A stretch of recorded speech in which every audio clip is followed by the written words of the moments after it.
dan malam ini, kita juga ditemani oleh Kak Ana. Kak Ana adalah, dari Almona. Jadi nanti di sini, Kak Ana akan menjelaskan nih, apa aja sih manfaatnya Almona atau mungkin ada yang belum tahu Almona itu apa.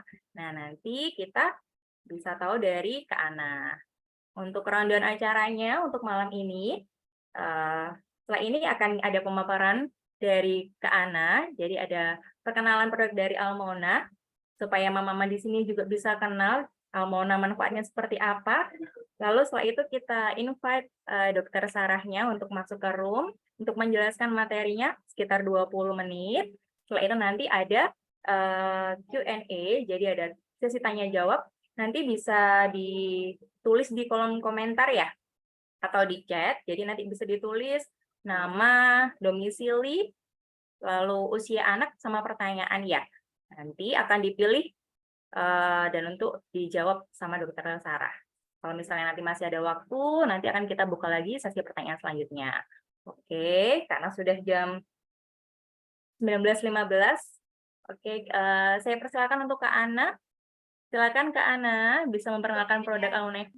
Iya. Halo, selamat malam semuanya. Aku mau izin share screen ya. Ini Oh ya. sebentar aja kok ya sebelum kita mulai berbagi ilmu ya sama Dokter Sarah. Aku mau share screen sedikit aja tentang Almona. Oke? Iya, silakan Kak. Oke. Sudah kelihatan? Ya, sudah Kak.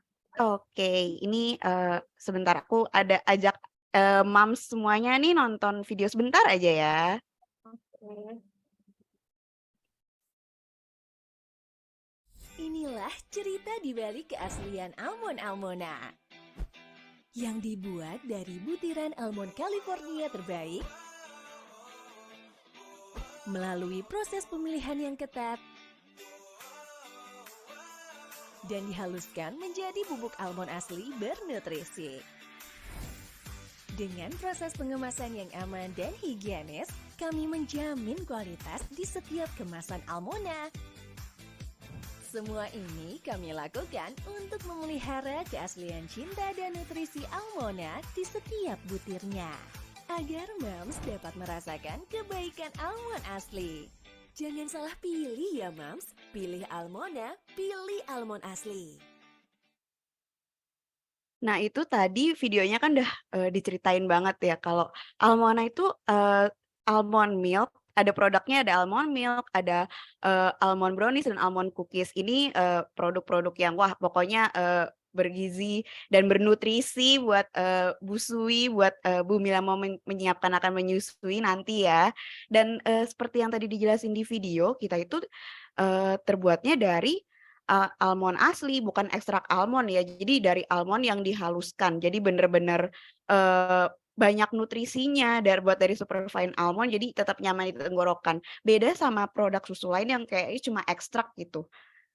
Nah, jadi kalau karena dia dari almond asli juga makanya Almona itu ada seratnya dong, bukan bukan cuma ekstraknya lah. Jadi manfaat dari almond milk ini tuh terasa banget deh pasti buat moms yang yang menyusui. Nah, nggak cuma ada, almondnya aja nih, tapi almondnya juga ada kandungan daun katuk. Udah tahu dong daun katuk nih, ibu-ibu menyusui deh, se-Indonesia Raya pasti tahu kalau daun katuk itu bermanfaat ya buat, melancarkan apa namanya, membantu melancarkan ASI, memenuhi nutrisi ibu saat menyusui gitu. Dan ada nih kandungannya di almond, jadi moms nggak usah susah-susah, aduh masak sayur katuk lagi, bikin, perasan daun katuk lah atau apa, udah ada kok di Almona Almond Milk. Nah, apa sih bedanya Almona sama yang apa namanya, sama keunggulan lainnya adalah Almona juga rendah loh gulanya dibandingkan, susu-susu lainnya jadi kan namanya ibu hamil dan ibu menyusui itu rentan banget nih terkena sama yang namanya diabetes gestasional. Jadi kalau minum, Almona Almond Milk aman dari, apa ya, mengurangi risiko kebanyakan gula lah. Jadi, eee, mengurangi risiko dari si diabetes ini. Nah, Almona ini dianjurkan kapan sih kalau mau minum ASI booster Almona itu pada trimester ketiga kehamilan. Jadi menjelang persalinan nih untuk mempersiapkan supaya ASInya lancar nanti setelah melahirkan. Jadi si kecil langsung terpenuhi kebutuhan nutrisinya. Dan almond tuh juga mendorong eh, produksi hormon oksitosin dan juga kalau ibu setelah melahirkan kan nanti ada ya namanya mungkin yang sesar atau yang melahirkan melahirkan tanpa operasi pun pasti ada lukanya gitu. Nah, ini almond juga bisa membantu untuk menyembuhkan luka setelah persalinan. Nah, kandungan nutrisinya tadi ada apa aja sih? Ada vitamin B kompleks, asam folat, ada vitamin A dan D. Jadi ini nggak cuma menutrisi bumil dan busui aja. Jadi kalau dikonsumsi saat kehamilan juga bisa membantu perkembangan janin. Nah, selain susunya juga ada snacknya. Siapa yang udah nyobain nih almond snacks atau ada yang belum pernah nyobain? Yang belum pernah nyobain nih aku kasih tahu manfaatnya dan yang udah nyobain juga mungkin lupa ya apa aja sih manfaatnya. Kita tuh punya kandungan 3 superfood. Superfoodnya ada oat, kacang hijau, dan almond. Ini semua sangat bernutrisi buat busui yang jelas butuh banget energi tambahan, butuh protein, dan butuh serat dan antioksidan biar ASINya tetap lancar, supaya lancar mengasihi. Dan ini ada varian terbarunya yaitu yang Almona Almond Cookies, rasa cookies and cream. Dan yang rasa brownies yang choco cheese ini, wah ini favorit ibu-ibu deh pasti yang udah ada cheese, ada coklatnya, terus ini cookies and cream. Wah, pasti penasaran kan kalau yang penasaran, ayo buruan deh. Langsung check out ada di e-commerce kesayangan mom semua. Ada di Shopee, Tokopedia, dan TikTok Shop. Gitu. Wah, lupa banget ya berarti Kak Ana ya ini ya.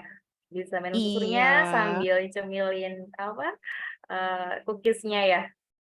iya betul.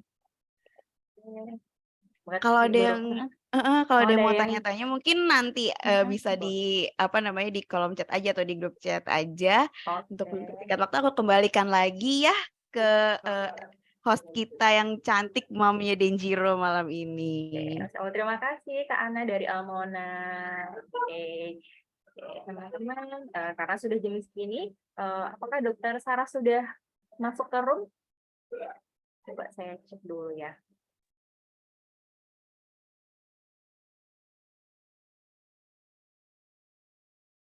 Sudah, Mama. Oh, sudah masuk ya. Oke, Assalamualaikum Dokter Sarah. Waalaikumsalam. Oke, perkenalkan saya Alivia dokter, nanti yang akan memandu dokter ya dalam rangkaian acara webinar malam ini yang judulnya Cerdas Menyusui, Ketahui Hoax dan Fakta. Oke, teman-teman, Dokter Sarah ini adalah seorang konselor laktasi dan juga MPASI. Jadi teman-teman pasti ya sudah banyak tahu yang mengikuti beliau di IG, pasti beliau juga sering sharing tentang informasi mengenai menyusui ataupun MPASI. Dokter, untuk mempersingkat waktu, saya serahkan ke dokter ya. Silakan memberikan materi atau penjelasan dulu dokter, sekitar 15-20 menit. Setelah itu nanti kita open pertanyaan ya dokter ya. Oke, Oke, waktu dan baik. tempat saya persilahkan. Silakan dokter Sarah. Terima kasih, Mama Alivia. Assalamualaikum warahmatullahi wabarakatuh. Selamat malam semua mama-mama dari Berkelab Oktober 2022 ya. Terima kasih kepada Berkelab BC Oktober 2022 dan Almona yang sudah mengundang saya untuk sharing mengenai seputar hoax dan fakta pada menyusui. Mungkin saya langsung aja ya tanpa berlama-lama sambil share screen. Oke, kelihatan ya? Ya, kelihatan dokter. Udah kelihatan. Oke, sebentar. Sebelumnya perkenalan dulu, saya Dr. Sarah Audia Hasna EBCLC. Saya seorang dokter, konsultan laktasi, juga seorang ibu dari 2 orang putra. Keseharian saya ya praktek sebagai konselor dan juga membersamai anak-anak antar jemput seperti biasa. Oke, saya mau share screen dulu. Sebentar. Tapi kok nggak bisa di ini ya, sorry sebentar. Nggak bisa diperbesar. Oke. Kayak saya nggak bisa perbesar deh. Yang penting kelihatan ya ininya ya slide-nya ya. Jadi malam hari ini kita mau bahas tentang mitos dan fakta ya. Mitosnya lebih ke hoax dan fakta tentang menyusui. Ada beberapa dan banyak sekali sebenarnya, cuman biasanya yang paling umum aja yang saya rangkum di sini.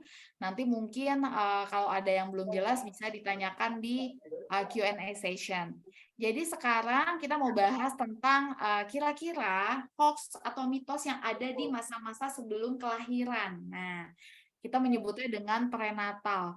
Jadi kalau misalnya bocor kolostrum atau ada kolostrum yang keluar ya atau putih-putih ASI yang keluar pada trimester ketiga kehamilan, itu nantinya bakal lancar menyusuinya, atau kalau nggak keluar jadinya nggak lancar. Nah, itu termasuk salah satu yang informasi tidak benar atau mitos ya Mama ya. Jadi faktanya adalah kelancaran ASI itu sangat dipengaruhi di 3 hari pertama.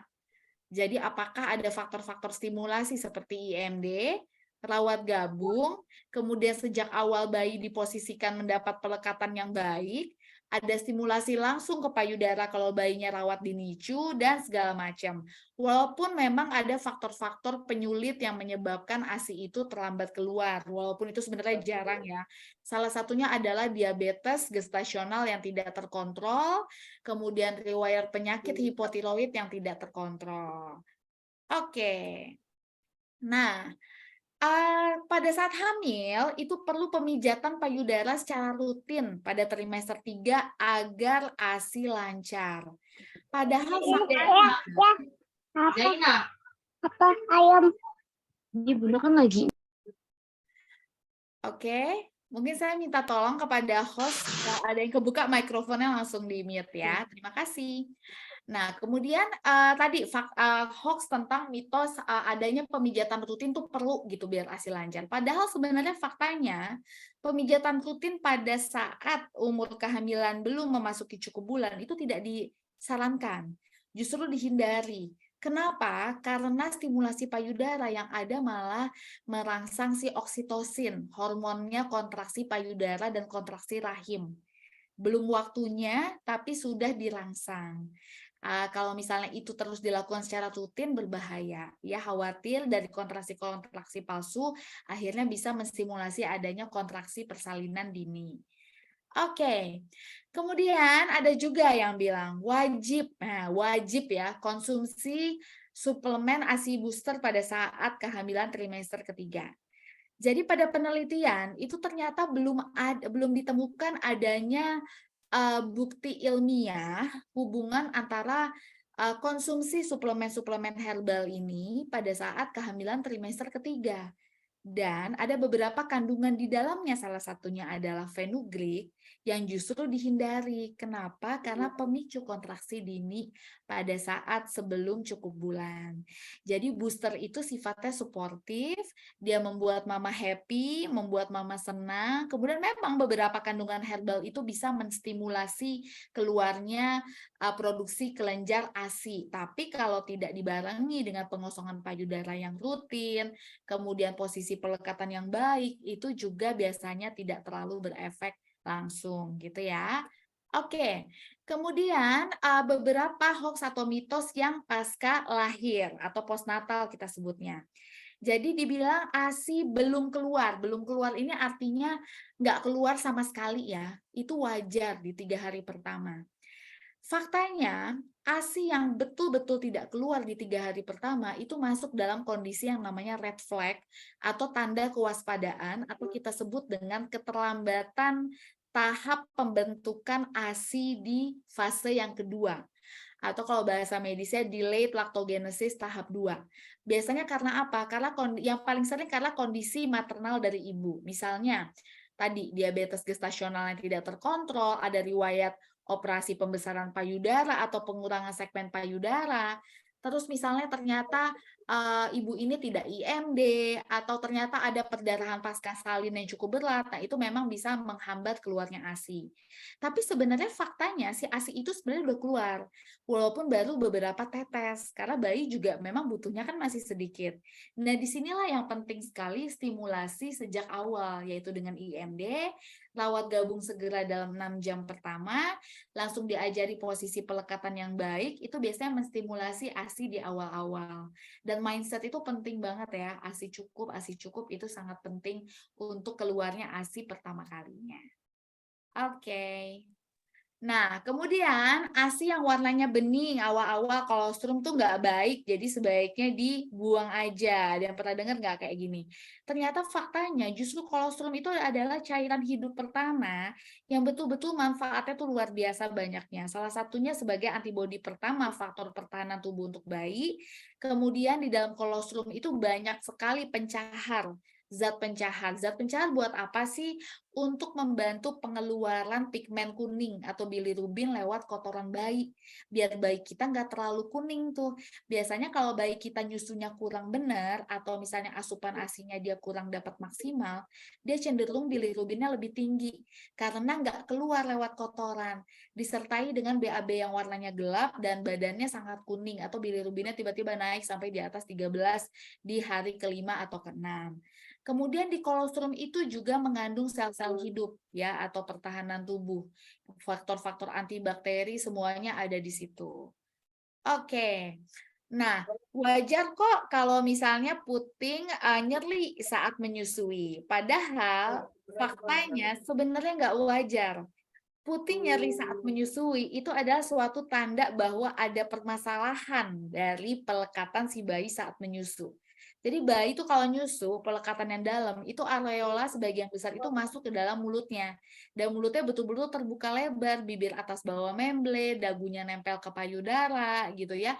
Biasanya ibu nggak akan merasakan nyeri. Tapi kalau masih merasakan nyeri berarti ada something. Disitulah harus ketemu sama konselor laktasi. Oke.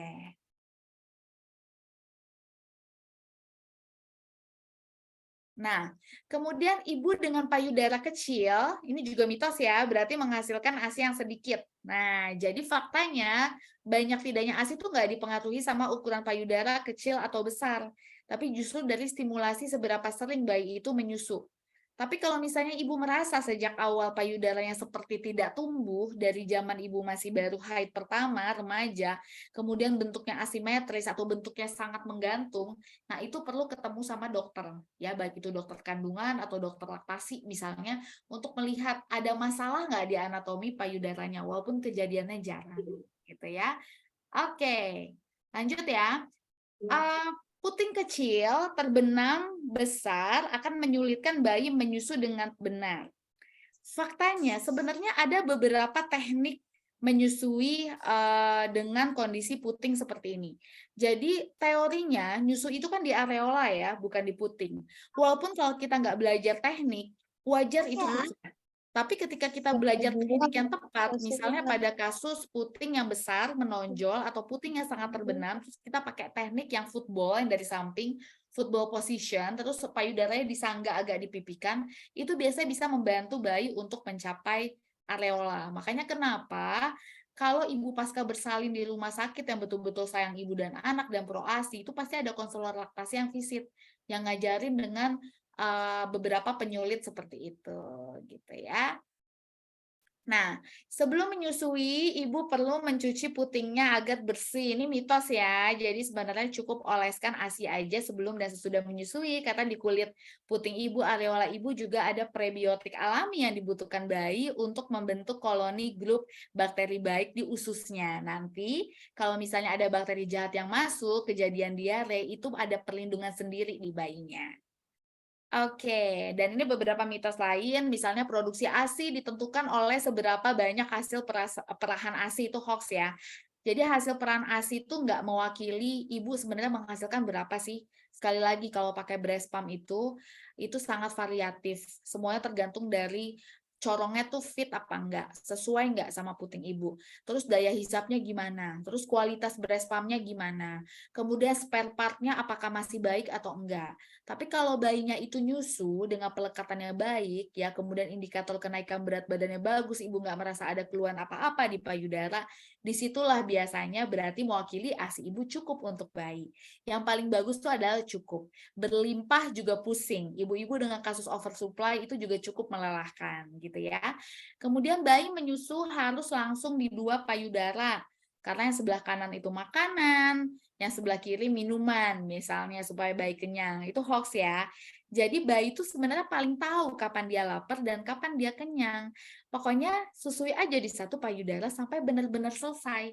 Karena di 1 payudara itu ada semua kandungan ASI, ada yang formil, yang ASI encer, yang di awal yang banyak sekali laktosanya, karbohidratnya, proteinnya, antibodi, zat antibakteri itu semua ada di ASI awal.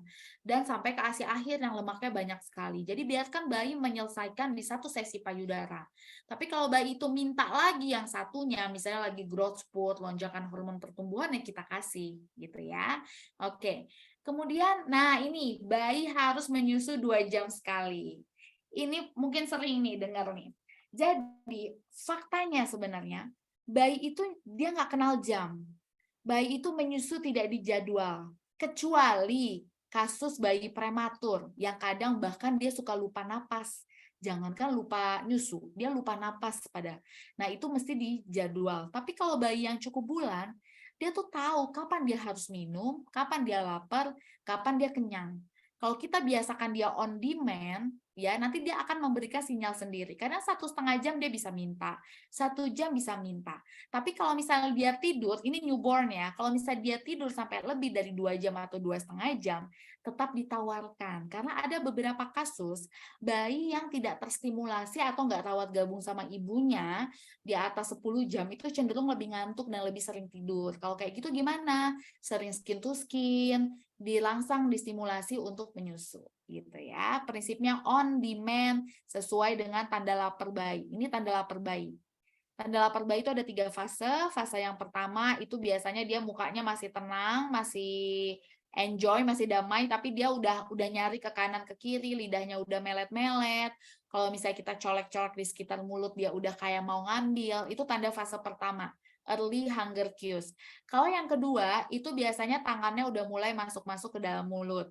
Dan yang ketiga, itu sangat lapar sekali, itu biasanya nangis banget. Jadi kalau mau nyusuin bayi, mau tahu tanda lapar bayi, jangan tunggu dia sampai nangis. Tapi justru di tanda-tanda awal ini, karena lebih gampang diposisikan untuk mendapat pelekatan yang baik. Nah, ASI encer itu nggak baik kualitasnya, buang aja. Sering menanya nih, dok gimana biar ASI saya kental, gimana biar ASI saya berkualitas. Sekali lagi, semua ASI itu diciptakan oleh Tuhan. Ya, kualitas ASI nggak perlu diragukan lagi. Bahkan pada kasus-kasus ibu dengan maaf di kondisi negara yang negara miskin gitu ya. Jadi justru bagaimana caranya bayi ini bisa menyusu dengan pelekatan yang baik. Kita harus tahu dulu, pahami dulu apa itu formil milk, apa itu feed milk. Kenapa di formil milk itu dibutuhkan untuk perkembangan otak bayi karena ada laktosa. Kenapa di situ ada antibodi yang bayi itu perlu. Jadi jangan sampai yang di awal ini malah dibuang. Kita pikirnya yang berkualitas cuman yang kental, yang paling akhir yang lemaknya banyak. Jadi pastikan bayi mendapat semuanya gitu ya. Oke. Kemudian bayi 0 sampai 6 bulan butuh air putih kalau cuaca panas, ini juga mitos ya atau hoax ya. Karena faktanya bayi 0 sampai 6 bulan itu belum siap menerima air putih karena saluran pencernaannya itu belum bisa mencerna, dan di ASI itu sekitar 88,1% terdiri dari air. Kalau di cuacanya panas, sangat panas, ya susui aja sesering mungkin. Kemudian ibu yang terkena common cold tuh kayak batuk, pilek, ispa, radang tenggorokan, harus berhenti menyusui karena takut bayinya tertular. Padahal faktanya justru ASI-nya itu nanti akan kandungannya berubah. Dia mengandung antibodi penyakit ibunya yang nanti akan ditransfer ke bayinya biar bayinya itu lebih kuat, lebih strong. Tapi ibu bisa susui dengan menggunakan masker gitu ya. Kemudian bayi yang diare itu butuh air atau susu formula khusus. ASINya sebaiknya dihentikan dulu. Nah, faktanya justru ASI itu adalah yang paling cepat bisa menyembuhkan diare sebagai pengganti cairan. Jadi justru ASINya malah diperbanyak gitu ya. Kemudian jika bayi sudah di atas 6 bulan, perlu ditambahkan susu formula untuk menunjang pertumbuhan dan perkembangannya. Pastikan 6 bulan pertama bayi ini mendapat full ASI, jadi susu formula itu hanya sebagai obat jika ada indikasi medis setelah kita cari tahu kenapa ASI ibunya ini nggak bisa mencukupi si bayi. Start 6 bulan itu mulai dengan makanan padat, ya menurut WHO. Dan ASI terus dilanjutkan sampai 2 tahun atau lebih. Nah, ini salah satu mitos paling populer. Ibu makan pedas, anaknya jadi diare. Padahal faktanya sebenarnya di cabai ya, pedasnya ini mungkin dari cabai ya. Cabai itu ada suatu zat namanya capsaicin. Pada beberapa bayi memang ada yang sensitif sama capsaicin ini, tapi nggak banyak yang sensitif dan tidak menunjukkan secara langsung bahwa bisa menyebabkan diare pada bayi. Karena biasanya kejadian diare pada bayi itu paling sering karena infeksi virus. Jadi nggak apa-apa mau makan asal nggak berlebihan. Karena kalau berlebihan perut ibu nggak kuat, terus ternyata ibunya malah jadi diare, ibunya kurang cairan, disitulah yang bisa kondisi dehidrasi menurunkan produksi ASI, gitu ya. Oke, nah mitos tidak ada hubungannya pelekatan tidak baik atau tidak mencapai di pledge dengan kejadian payudara tersumbat, puting, lecet, mastitis. Nah, faktanya biasanya hampir di atas 70% masalah menyusui, sumbatan payudara, mastitis itu biasanya berhubungan dengan pelekatan yang kurang betul. Jadi perlu diobservasi oleh konselor laktasi.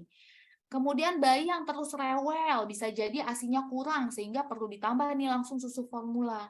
Banyak mungkin yang dengar kayak gini, padahal faktanya sebaiknya cari dulu penyebab bayi itu menangis gimana gitu ya. Jadi bayi itu menangis bisa aja dia memang apakah kedinginan, pampersnya penuh, atau memang nggak nyaman, overstimulasi, dan segala macam.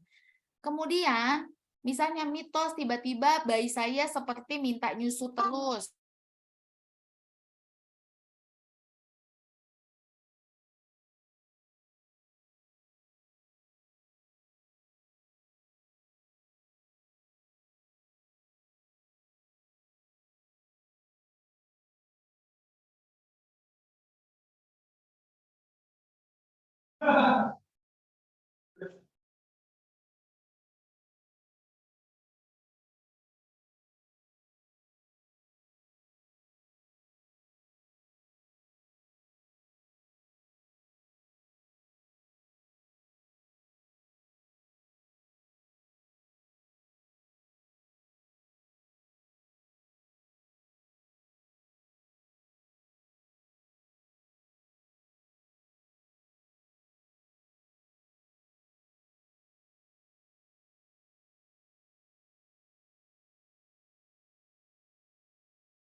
Halo, sorry ya, mama-mama tadi mati lampu mendadak ini.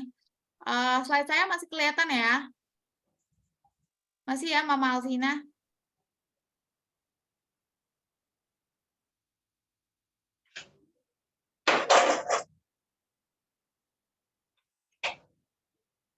Halo? Oh, masih. Siap. Saya share screen lagi deh. Sorry ya, kesalahan teknisnya. Ya. Oke, lanjut ya. Kok gini? Sorry, lepas. Ya, oke, lanjut ya. Yang tadi, kenapa sih bayi kok minta nyusu terus, nggak berhenti-berhenti gitu ya. Nah, ini perlu ditahu nih, bayinya lagi growth spurt nggak? Kalau growth spurt itu biasanya dia itu nyusu terus nggak berhenti-berhenti, kemudian sekitar 2-3 hari, terus habis itu dia cenderung lebih tenang ketika ditimbang, berat badannya naik melesat. Nah, itu growth spurt namanya. Oke, lanjut ya. Kemudian, jika ibu mengkonsumsi obat-obatan apapun harus menghentikan menyusui. Nah, sebenarnya ya, faktanya lebih banyak obat yang aman untuk menyusui daripada yang nggak aman. Nah, setiap ibu mau minum obat, ibu mesti tanya dulu ke dokter. Dan katakan ibu lagi menyusui. Jadi nanti dokternya mempertimbangkan lebih gedean keuntungannya, benefitnya, atau gedean risikonya dengan mengkonsumsi obat-obatan itu. Sesuai dengan keluhan ibu. Gitu ya. Kemudian, sekali ibu tidak menyusui, ibu tidak akan bisa menyusui bayinya lagi. Atau pada kasus-kasus nursing strike atau pada bayi-bayi berikutnya. Itu faktanya ada metode relaksasi, minta bantuan dan pendampingan langsung dari konselor. Kemudian ibu tidak boleh minum air dingin. Nah, ini juga salah satu mitos paling populer nih. Nanti bayinya bisa pilek. Padahal faktanya nggak ada hubungannya ya. Ya, jadi air dingin bukan berarti nembus, kita asinya langsung jadi dingin, terus bayinya nanti jadi kembung atau pilek, nggak berhubungan ya. Oke, kemudian mitos lagi, ibu menyusui perlu pantang banyak makanan agar bayi tidak alergi. Kalau misalnya bayi nggak menunjukkan tanda alergi apapun, nggak perlu pantang-pantang makanan. Ya, tetap makan dengan menu makan gizi seimbang. Menyusui membuat BB saya susah turun. Nah, sebenarnya kalau ibu menyusui secara intens, ya terutama direct breastfeeding biasanya yang paling cepat nurunin berat badan karena pembakaran kalorinya lebih tinggi, itu biasanya tuh justru cepat nuruninnya. Karena memang walaupun kebutuhan kalori pada ibu menyusui itu bertambah sekitar hampir 500 kalori, tapi pembakaran kalorinya sama aja kayak ibu olahraga, misalnya main skipping atau ibu lari jarak pendek gitu. Gitu ya. Kemudian keberhasilan menyusui hanya tergantung dari perjuangan ibu. Padahal faktanya dukungan besar yang kuat itu terutama pada support system, yaitu ayah, keluarga, teman kerja, tempat kerja, itu ikut berkontribusi kepada keberhasilan menyusui. Ruam susu pada wajah bayi itu karena ASI. Nah, ini hoax ya, mitos ya. Semua riset penelitian menunjukkan tidak ada hubungan atau tidak ada ruam ASI. ASI itu tidak menyebabkan ruam susu. Justru ASI itu punya healing agent ya. Jadi ada seperti agent pelembab ya atau yang bisa membantu pada kasus-kasus ruam pipi karena alergi pada bayi. Biasanya kenapa sih bisa ruam? Satu, kulit bayi masih sensitif. Jadi dia kegesek sama penekanan, misalnya dicium-ciumin, ya aja udah bisa ruam. Atau ternyata dari sabun bayi, atau ternyata dari bajunya bayi, atau baju kita sendiri, itu juga bisa bikin ruam. Atau ternyata dari makanan, misalnya bayi ini ternyata punya keturunan atopik, atau dermatitis atopik gitu dari orang tua, terus ibunya makan sesuatu yang kira-kira alergennya tinggi, misalnya produk susu sapi, atau misalnya telur, dan segala macam, ternyata bayi menunjukkan reaksi atau belum cukup kuat dengan itu. Jadi bukan karena ASI-nya. Nah, beberapa top 5 fakta yang ada. Pertama, ASI beku yang sudah mencair keluar dari freezer itu tidak bisa dibekukan lagi dengan syarat sudah sebagian besar mencair. Kalau masih ada setengah atau sebagian besar titik beku itu masih bisa masuk freezer lagi. Kemudian yang kedua, stres bisa menyebabkan penurunan suplai ASI. Itu ada hubungan dari penjelasan ilmiah. Ada beberapa hormon-hormon stres yang keluar yang menghambat pengeluaran hormonnya ASI karena letaknya sebelahan pusatnya. Kemudian DOT, empeng, nipple shield itu bisa menyebabkan gangguan cara menyusu bayi karena beda banget cara menyusunya dari bingung puting sampai menolak menyusu total. Ibu adopsi bisa menyusui bayi adopsinya dengan proses induksi laktasi yang di bawah bimbingan langsung dan rekomendasi serta resep langsung dari IBCLC. Jadi dokter konsultan laktasi yang sudah bergelar IBCLC. Kemudian ibu menyusui secara eksklusif dilanjutkan sampai 2 tahun, itu bisa menurunkan resiko keganasan terutama di area payudara dan kewanitaan di kemudian harinya. Oke, baik. Terima Masya kasih. Allah. Saya kembalikan kepada Mama Alivia. Iya, alhamdulillah. Terima kasih dokter. Masya Allah jelas sekali ya dok. Jadi banyak banget ternyata mitos yang berkembang di dunia ini ya Dok ya. Heeh, banyak sekali ternyata sebenarnya nggak apa-apa, tapi ternyata itu dia hanya mitos aja gitu ya. Betul. Oke, kita boleh langsung tanya jawab aja dokter. Boleh, boleh. Boleh ya. Oke, ini udah banyak banget pertanyaannya. Ini saya bacakan ya dokter ya. Dari Bunda Korina di Bukit Tinggi, dokter bagaimana sih jika kita menyusui lebih dari 2 tahun? Apakah akan berpengaruh pada kesehatan mental dan emosional anak? Teman-temanku menyarankan kalau menyusui jangan sampai 2 tahun, jangan lewat dari hari ulang tahun karena buat anak tidak bisa atau susah disapi. Nah, itu gimana dokter? Oke, padahal ya, Mama ya, eh, dari bukti klinis, dari penelitian ilmiah, bahkan kemarin ada rekomendasi dari Asosiasi Dokter Spesialis Anak di Amerika bahwa menyusui di atas 2 tahun menuju 3 tahun itu malah bisa meningkatkan kematangan emosional si bayi dan kepercayaan dirinya nanti menjadi seorang anak prasekolah, anak sekolah sampai nantinya dewasa. Dan tidak ada dampaknya karena ASI itu tidak akan berubah menjadi racun atau menjadi dampak yang membahayakan untuk si bayinya. Terus kalau masalah susah disapi, semua proses ya, penyapihan tidak disarankan yang mendadak. Harus 2 tahun mendadak total, nggak disarankan seperti itu. Kenapa? Karena nanti malah bisa bikin kondisi yang nggak baik. Satu, ke emosional si bayi. Ibaratnya gini, kayak kita zaman dulu remaja lagi sayang-sayang sama cowok, tiba-tiba kita diputusin mendadak nggak tahu kenapa. Nah, bayi juga bisa tuh ngerasain patah hati kayak gitu ya. Dan yang kedua, kondisi ke fisik ibunya nggak baik juga. Takutnya kalau biasa ibu menyusui, tiba-tiba di stop total, mendadak, nanti ada sumbatan ASI dan bisa juga mengarah ke infeksi saluran payudara atau mastitis. Jadi lakukan winning with love, nggak ada target, nggak ada due date-nya, intinya kapan sesiapnya ibu dan bayi. Gitu. Ya berarti nggak apa-apa ya dok ya, lebih dari 2 tahun ya, nggak masalah ya. Kadang kan suka kepikiran kan, aduh nanti gimana nih, apa masih bergizi juga asinya tuh, udah lebih dari 2 tahun, kayak gitu ya dok ya. Tapi nggak apa-apa ya dok, berarti Nggak hanya apa-apa. mitos aja ya. Iya. Oke, kita lanjut pertanyaan selanjutnya dari Bun Wina di Sumsel, usia babynya 10 bulan. Mitos atau fakta ya dok ya, jika makanan dan minuman yang dikonsumsi oleh ibu menyusui bisa mempengaruhi rasa ASI dan kualitas ASI. Kemudian pantangan makanan dan minuman apa sih yang sebaiknya dihindari dok, untuk biar kualitas ASI-nya terjaga, gitu dok. Siap-siap. Kalau makanan itu sebenarnya ya, Mama ya, bayi itu udah bisa ngerasain rasa itu dari Mama masih hamil. Karena kan dia masuk lewat plasenta ya. Dan kalau dari ASI memang ada beberapa bisa masuk, tapi persentasenya nggak sama dengan apa yang Mama makan. Jadi kalau misalnya Mama makan nasi Padang yang pedes banget, terus dia keluarnya juga sama sepedes itu, nggak kayak gitu. Jadi persentasenya sedikit, tapi rasanya memang berubah-berubah gitu ya.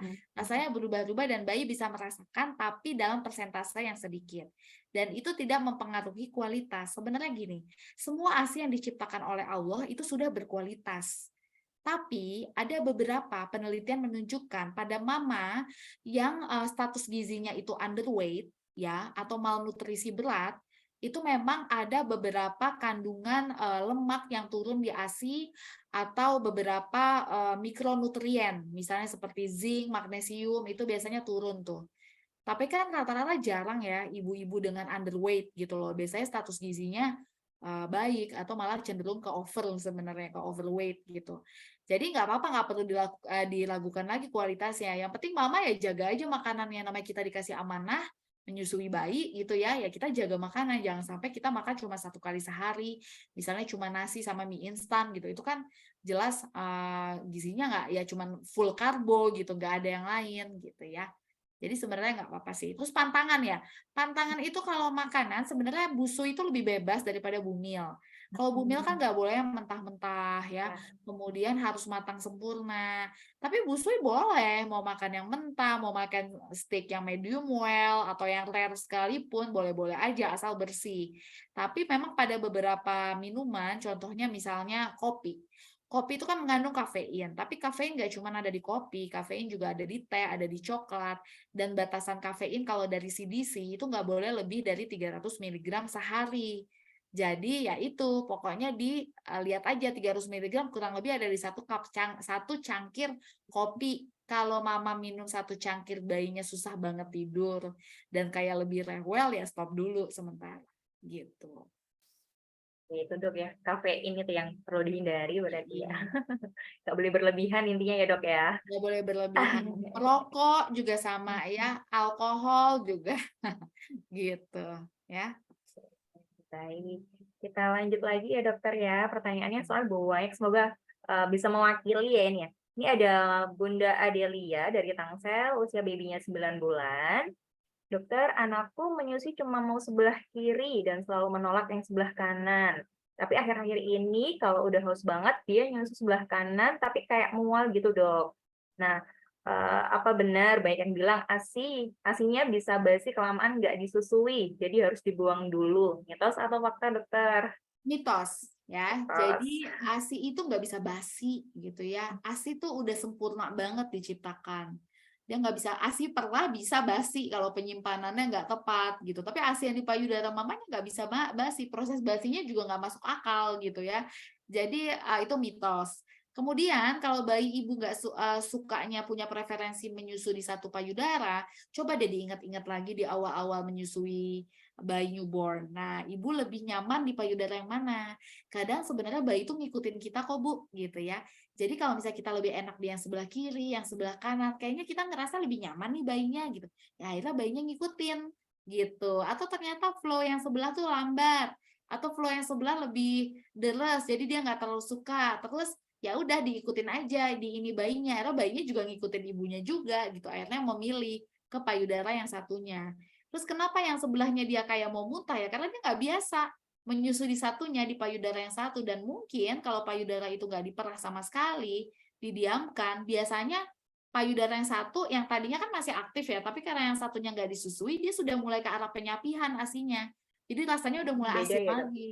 Oh, betul. Gitu. Sampai akhirnya dia nanti turun drop banget gitu. Cuman karena masih nyusuin yang sebelahnya ya nggak akan berhenti total sih. Tapi biasanya jomplang banget volumenya. Gitu. Iya sih benar. Kadang-kadang saya juga gitu sih yang sebelahnya kok kayaknya lama banget penuhnya gitu ya dok ya. Misalnya nggak disusuin malah kok bukannya penuh keras tapi kok kayak lembek malahan kayak gitu biasanya. Betul, Ternyata kayak betul gitu ya. biasanya. Mm-mm. Oke, baik, makasih dokter. Lanjut ya dokter ya. Ini Iya. dari Bunda Riandini dari Jaktim, usia baby 9 bulan. Dokter izin bertanya, minggu lalu anak saya sempat dirawat dan saat akan pulang, saya minta dibuatkan resep vitamin. Sebelumnya anak saya masih full ASI, tapi kata dokter, jika bayi ASI tidak begitu memerlukan vitamin, cukup zat besi dan vitamin D saja. Pertanyaannya, apa betul jika bayi ASI tidak begitu memerlukan tambahan vitamin, dokter? Betul, Bu. Karena sebenarnya ini usianya berapa ya? Udah 9 usia makan bulan. ya? Karena 9 sebenarnya bulan. 9 bulan ya, vitamin itu bisa didapat dari makanan. Jadi setuju saya sama dokternya, vitamin itu bisa didapat dari makanan, terus nggak ada yang namanya vitamin penambah nafsu makan, itu nggak ada. Nggak ada Gitu dok ya, ya? nggak ada. Nggak ada. Jadi kalau bayi ASI, kalaupun ternyata dia mengarah kepada anemia atau kecenderungan ke arah kekurangan zat besi, memang suplementasi zat besi perlu diberikan. Tapi apakah dosisnya dosis perawatan atau memang dosis terapi, nah itu tergantung dari dokter. Dan vitamin D memang dibutuhkan bahkan sejak bayi itu lahir. Kenapa begitu? Karena Indonesia angka kejadian kekurangan vitamin D-nya tinggi. Kenapa? Kita kurang terpapar sama sinar matahari gitu ya. Apalagi kan kita nggak buka-bukaan bajunya. Kita cenderung tertutup segala macam, kita jarang juga berjemur gitu. Beda mungkin sama yang di luar, orang-orang bule yang biasa di pantai yang dia memang sering berjemur terkena paparan vitamin D dari sinar matahari gitu. Jadi memang angka kejadiannya tinggi termasuk di bayi gitu. Jadi begitu. Tidak, intinya tidak ada vitamin tambahan gitu dok ya. Benar-benar. Makasih dokter. Kita lanjut. Ada Bunda Citra dari Bekasi. Ini dulu ketika saya lagi hamil, padahal si kakak masih menyusui. Saya bilangin kayak gini, kalau lagi hamil tapi tetap menyusui, isi susunya nggak bagus. Dan katanya nutrisi yang harusnya buat si calon baby malah jadi kesedot sama kakaknya. Tolong gimana dokter penjelasannya? Berarti punya adik lagi nih. Oke, bagus sih pertanyaannya. Jadi sebenarnya mama gini, nursing while pregnant atau tandem nursing itu justru dianjurkan. Kenapa? Pertama, tapi sebelumnya mama harus pastikan bahwa kehamilannya saat ini aman-aman aja. Jadi nggak ada penyulit seperti risiko keguguran atau kontraksi dini dan segala macam ya. Pokoknya intinya tanya sama dokter kandungan, boleh nggak saya nyusuin si kakak? Kalau ternyata diizinkan, aman, itu sebenarnya justru dengan dia tetap menyusui pada saat mama hamil dan nanti dia akan lanjut, bisa menurunkan angka kejadian yang namanya sibling rivalry atau ketidakharmonisan antara adik dan kakak. Nah, itu lewat tandem nursing tuh bisa ditekan tuh. Nah, kemudian kalau dibilang nutrisi tergantung dulu kakaknya ini umur berapa. Kalau kakaknya umurnya udah 1 tahun ke atas, berarti kan ASI-nya udah tinggal 30% aja. Dan ASI yang di ibu hamil itu nanti akan mengikuti dengan yang nantinya untuk si adik. Jadi kalau udah umur kehamilan 8 bulan, udah mau 9 bulan, itu biasanya akan ke kolostrum lagi. Dan rasanya akan berubah, karena kolostrum itu kan rasanya asin ya. Rasanya akan berubah gitu loh. Jadi kalau kakak nggak masalah nggak apa-apa, tapi pastikan dia mendapat asupan dari makanannya gitu. Dan ASI yang ini kan kebutuhannya 100% untuk si adik yang masih usia 0 sampai 6 bulan gitu. Jadi bukan berarti nggak ada manfaatnya, nggak juga gitu. Cuman memang rasanya berubah ngikutin si adik. Gitu deh. Mengikuti aja ya kebutuhan si baby-nya ya dokter ya. Oke dokter, kita lanjut lagi ya pertanyaannya. Ada Bunda Devita dari Tangsel ya, babynya usia 9 bulan juga. Dokter, pada payudara saya besar sebelah kiri dan ada putih-putih seperti milk blister. Apakah ini mempengaruhi produksi ASI? Karena selama ini milk blisternya tidak ada keluhan yang berarti, hanya saja selama menyusui khawatir pecah putih-putihnya. Itu dokter. Oke, nah putih-putihnya tuh mesti dipastikan dulu Bu, itu milk blister atau infeksi jamur gitu ya. Jadi kalau memang udah cukup lama, tapi biasanya nih, kalau milk blister tuh sakit. Kalau infeksi jamur itu khasnya seperti nyeri terbakar dan gatal. Ya, jadi itu khasnya tuh. Tapi kalau itu semua nggak ada, bisa aja ternyata dia ada masalah dari pembuluh darah di puting. Jadi namanya fenomena Raynaud. Biasanya kalau lagi dingin itu langsung tuh putingnya berubah, warnanya jadi putih, ungu, pink. Nah, itu biasanya masalah pembuluh darah. Itu membahayakan nggak membahayakan, nggak kenapa-napa, tapi biasanya ibunya nggak nyaman aja gitu loh, dengan rangsangan dingin. Jadi kalau mandi air dingin tuh sakit gitu. Kalau memang itu sangat mengganggu ya sebaiknya konsul ya ke konselor laktasi. Terus kalau memang pecah nggak masalah. Kan kalau itu blister ya, kalau pecah kan itu isinya ASI juga gitu loh. Jadi sebenarnya nggak ada masalah. Tapi kalau memang itu milk blister, jelas memang ada sumbatan. Jadi ada yang nyumbat tuh di putingnya. Biasanya ASI yang udah mengeras itu yang menyumbat. Jadi sebaiknya sih di treatment gitu. Oke, baik dokter. Terima kasih. Karena masih ada waktu, kita lanjut lagi ya dok ya. Ada Bunda Ruri dari Semarang, babynya 9,5 bulan. Untuk suplai ASI waktu haid itu menurun, benar nggak sih dok? Biasanya kalau benar ya? Benar ya Bu. Jadi kenapa bisa menurun? Soalnya hormonnya ASI sama hormonnya haid itu beda kerjanya, mereka berkebalikan. Biasanya mulai dirasain tuh kurang lebih di PMS H-3 sampai 5 tuh biasa kok tiba-tiba udah turun, 3 hari kemudian dapat deh keluar. Cuman itu sifatnya sementara aja. Nanti setelah sudah selesai haidnya biasanya akan balik lagi asal kita tetap kayak biasa, jadi DBS kayak biasa kalau memang ibu biasa di rumah, atau kalau ibu bekerja ya pumping seperti biasa. Mungkin yang bisa dilakukan, salah satu pencegahan agar jangan suplainya tuh drop sekali, jadi biasanya setelah masa-masa ovulasi ya, masa ovulasi itu sekitar, dicatat ya, 14 hari setelah haid pertama. Jadi misalnya haid pertama kita 5 Agustus. Nah, haid pertama 5 Agustus ya. Kita haid dari tanggal 5 sampai tanggal 12. Nah, ovulasi kita kira-kira tanggal 19 Agustus. Nah, setelah ovulasi, kurang lebih 5 hari setelah ovulasi, itu mama bisa konsumsi kalsium dan magnesium, juga ASI booster, untuk mencegah ASI yang terlalu drop pada saat nanti akan haid gitu. Tahu dosisnya berapa? Tanya dokter ya. Oke, dokter. Terima kasih. Bisa Sama-sama. lanjut lagi. Masih ada waktu sekitar 10 menitan ya, Dok ya. Oke. Ini ada dari Bunda Hidayah. Nah, ini dokter. Dokter, misalnya nanti kalau bayinya udah disapi, kira-kira butuh sufor nggak sih itu bayi, dokter? Oke, nah ini juga ya pertanyaan yang cukup sering ditanya. Sebenarnya kalau udah selesai nyapi, nah itu sekalian mama bawa bayinya vaksin di usia 2 tahun tuh, itu bisa ditanyain ke dokter anak. Jadi dilihat tuh status nutrisinya saat ini gimana, berat badan per umur, panjang badan per umur, status gizinya seperti apa, dia perlu nggak sih susu tambahan setelah selesai masa penyapihan, apakah itu UHT, fresh milk, ataukah itu formula. Itu tergantung dari pemeriksaan dokter anaknya. Tapi yang perlu diketahui, bayi itu kebutuhan kalsiumnya itu bisa nggak cuma dari susu aja, karena juga ada beberapa sumber-sumber lain gitu ya yang kalsiumnya tinggi. Protein hewani jelas banyak sumbernya di jenis-jenis bahan pangan hewani gitu ya. Jadi jangan lupa itu juga yang harus dilihat kandungannya, komposisinya udah sesuai apa belum. Jadi tergantung kondisi bayi saat itu. Berarti harus sesuai advice dokter ya, Dok ya, untuk penambahan sufor atau UHT gitu ya. Oke. Selanjutnya ada Bunda Mei dari Solo, usia babynya 10 bulan. Dokter, ada yang bilang saat menyapis sebaiknya payudara dikompres dengan kubis dingin supaya tidak bengkak. Mitos atau fakta ya, Dok ya? Oke. Dikompres kubis.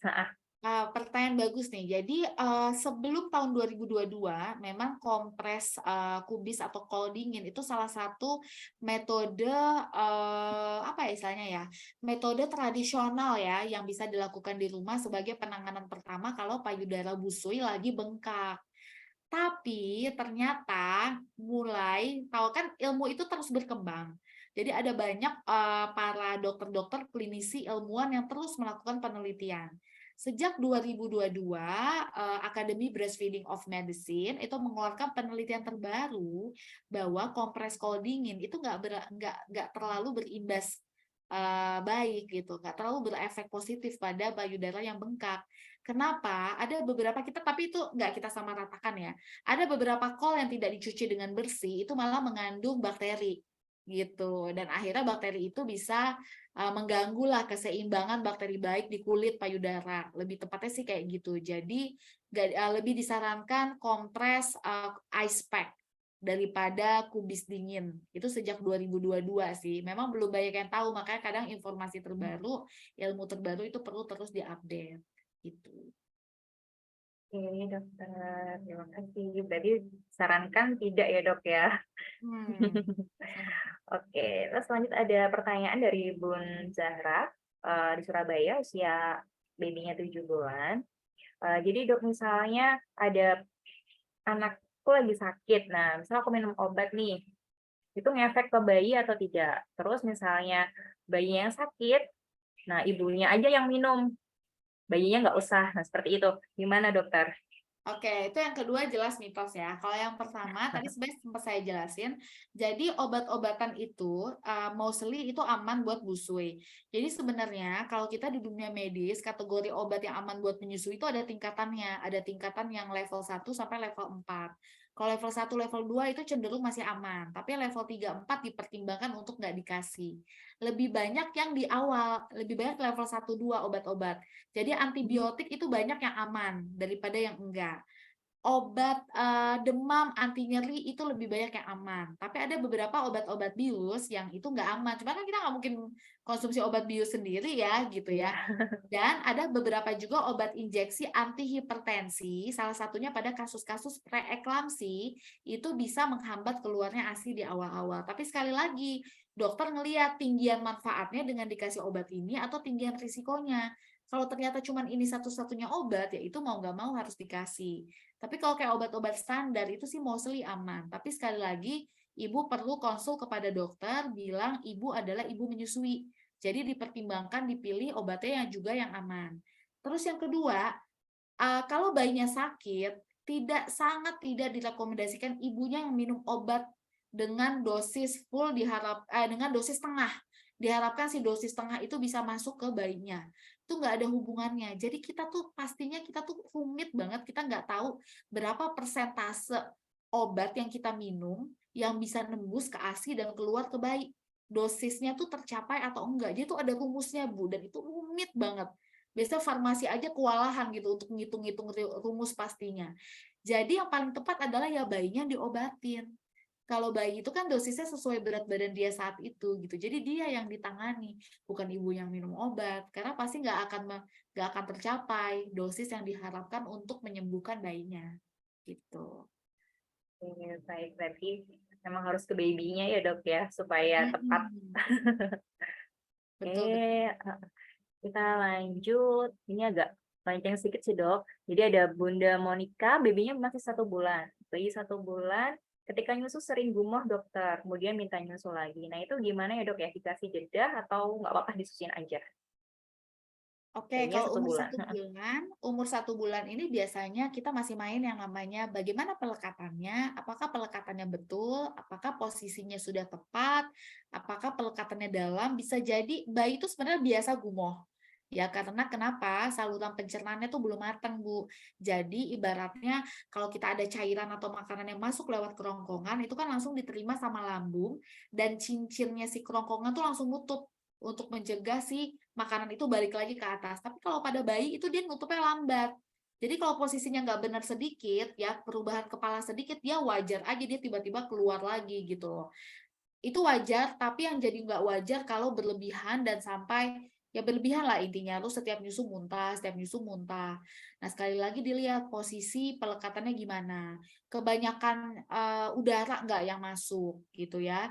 Dan sekali lagi kalau emang itu sangat mengganggu ya ibu sebaiknya konsultasi langsung ke konselor laktasi. Kalau nggak ada akses langsung ya seenggak-enggaknya via telemedicine gitu. Dokter, terima kasih. Dokter ini juga ada pertanyaan. Nyerempet sedikit empasi ya, tapi tentang ASI sih. Jadi misalnya anak nggak mau makan empasi, tapi dikasih nenen terus nih, gimana nih dok? Dikasih ASI terus. Nggak disarankan, Bu. Jadi makanya gini, kenapa pengalaman pertama empasi itu sangat penting. Jadi mengapa jadwal makan itu sangat penting, tapi sesuai respon bayi gitu loh.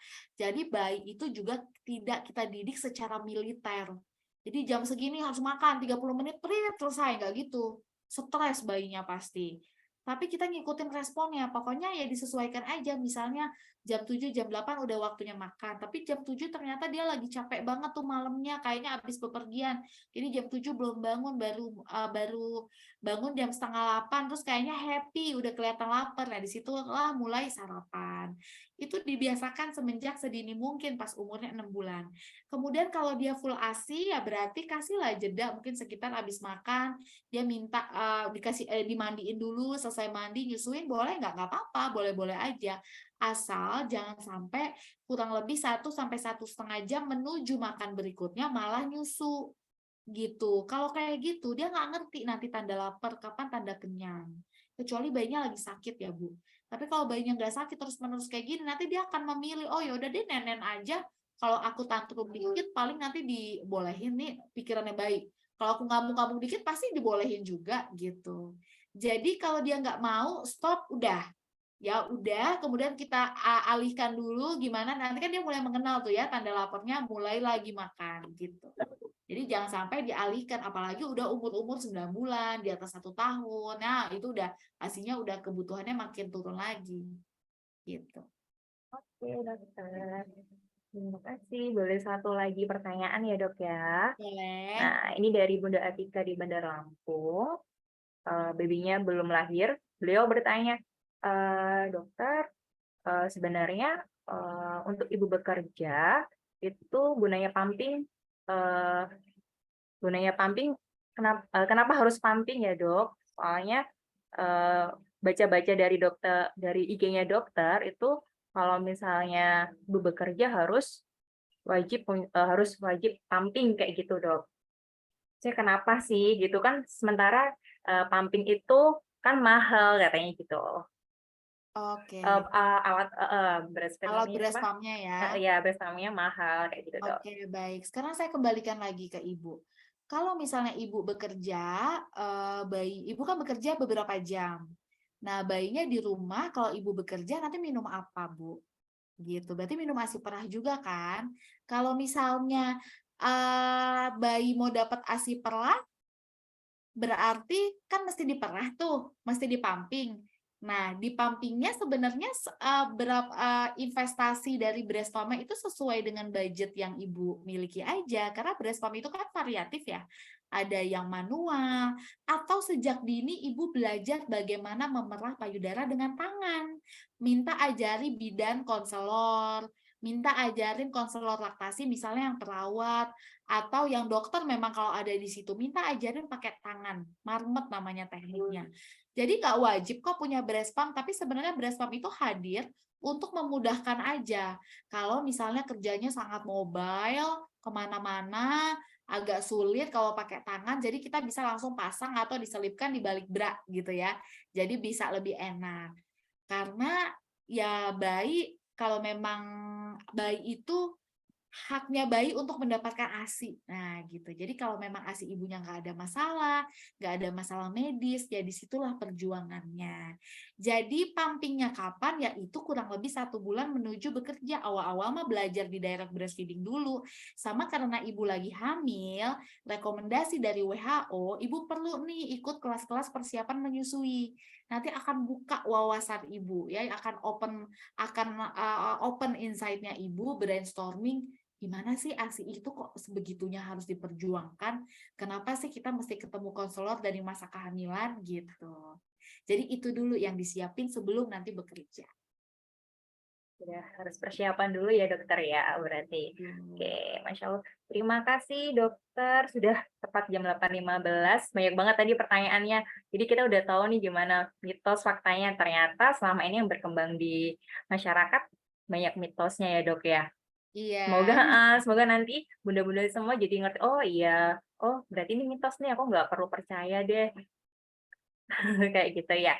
Oke, dokter sebelum kita meninggalkan forum, kita boleh sesi foto dulu dokter ya? Boleh, boleh. Oke, untuk bunda-bunda, silakan bisa open cam sebentar. Oke, nanti dipandu sama Kak Ana ya untuk sesi fotonya. Oke, Nanti bisa iya, ini diabah-abahin Kak. iya apa namanya karena pesertanya Banyak lumayan ya. banyak nih, jadi akan ada beberapa kali ya, Mams. Jadi nanti aku kasih aba-abanya, oke? Kak. Bisa tolong dibuka dulu ya kameranya. Nggak apa-apa kok kalau emang belum bisa pasang backgroundnya. Kan biar ada kenang-kenangan nih fotonya. Oke. Oke.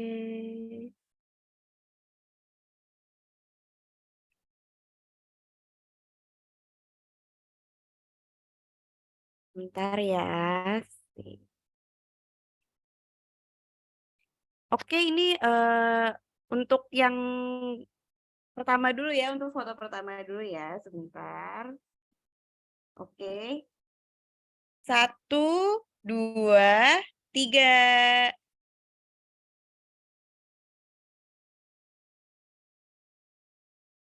Oke, sebentar ya.